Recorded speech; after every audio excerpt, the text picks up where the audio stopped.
sa mga monetize na dito sa in-stream ads or monetize na dito sa kanilang mga Facebook account na hindi alam kung paano makikita yung ads na tumatakbo dun sa kanilang mga videos na uploaded, no? So, ito guys, i-share ko po sa inyo, no? Para dun sa mga nag-message sa akin, sa mga nagtatanong, paano ba daw nila makikita yung ads na tumatakbo dun sa kanilang video. So, kagaya po nito guys, itong nakikita yung may arrow, yan, ito sa kabila, yan, may arrow din.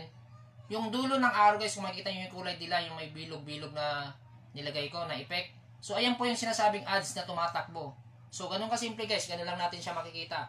Mangyari lamang guys na gumamit tayo ng ibang account, no? Huwag natin gagamitin itong, halimbawa guys, itong PMB vlogs ko.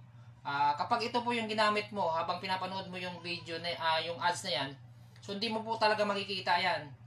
Mangyari guys na mag-login ka sa ibang account mo.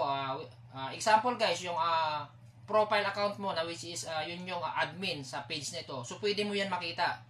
Pero kapag itong mismong page nito ang gagamitin mo para makita yan, so hindi mo talaga yan makikita guys. At usually based po dun sa mga naririnig at nakikita kong video ng mga content creator, bawal din po panoorin yung ads na yan kapag gagamit yung mismong account mo na to, no?